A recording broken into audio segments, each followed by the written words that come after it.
La Tanzanie se situe en Afrique de l'Est, en bordure de l'océan Indien. À la frontière avec le Kenya, adossé au lac Natron, le volcan Olduvai. Bonjour à tous, je vais vous présenter la Tanzanie. Donc, vous pouvez voir à l'écran le proverbe le plus connu de la Tanzanie, que chaque personne prend son envol avec ses propres ailes.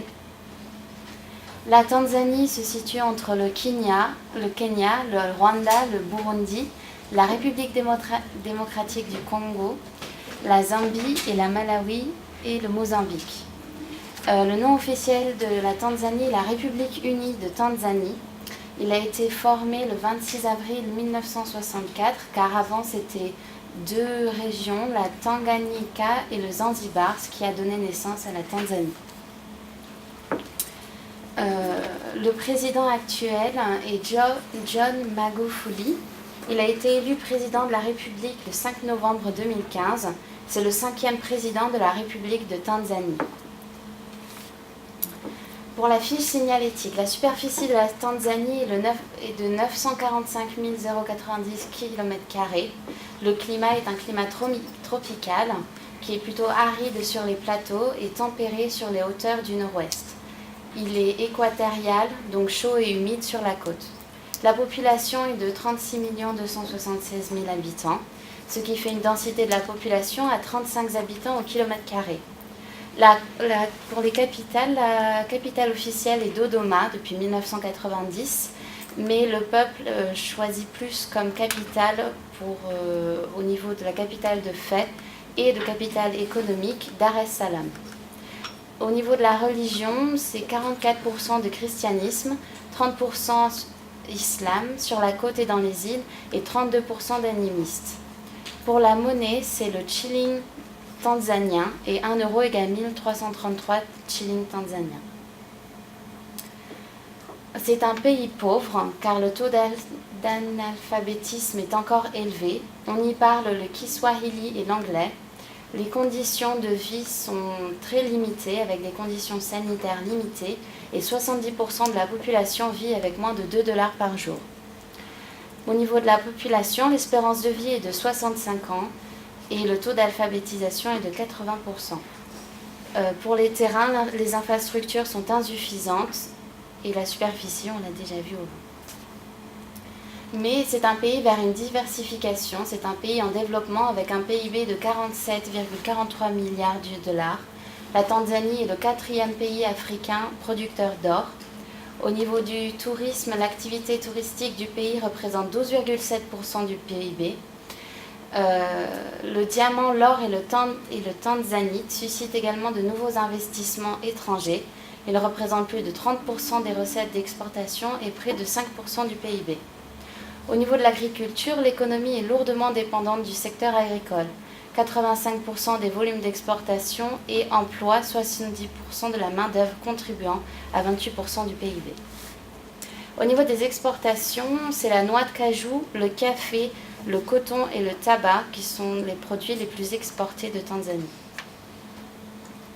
Au niveau des droits de l'homme, il y a un gros problème en Tanzanie par rapport à la population albinos, car il y a des attaques de sorcières qui préoccupent énormément les ONG.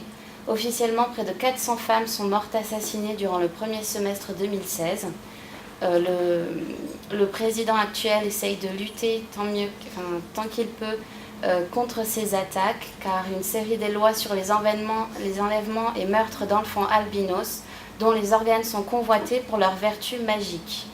Et ça demeure toujours d'actualité. Enfin, le développement des cultures et de projets touristiques de luxe pèse sur les modes de vie des tribus semi-nomades de Tanzanie, qu'il s'agisse des chasseurs-cueilleurs Hadzabe ou encore des Maasai. Nous allons voir la liste de formalités requises pour un déplacement pour les affaires en Tanzanie pour les citoyens français. Pour rentrer et séjourner en Tanzanie, il faut un passeport dont la validité est supérieure à 6 mois.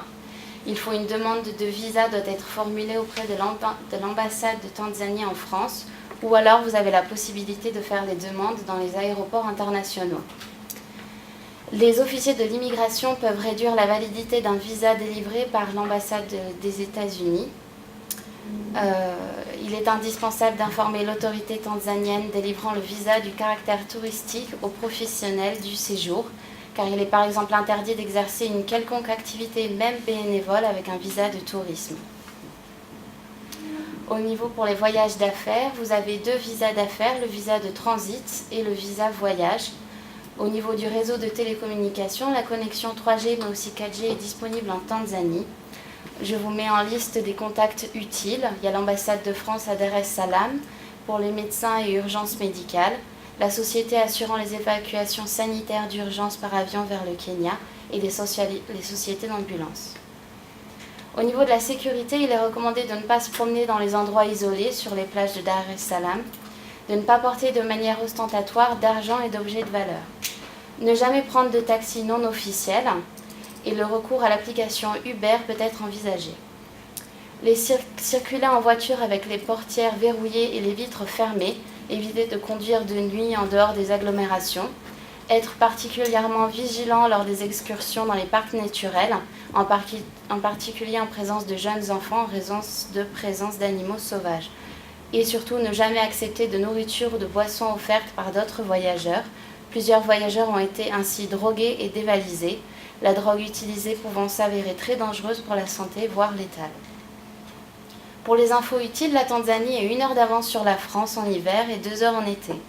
Au niveau des transports, vous avez les réseaux routiers, les réseaux ferroviaires et les transports aériens.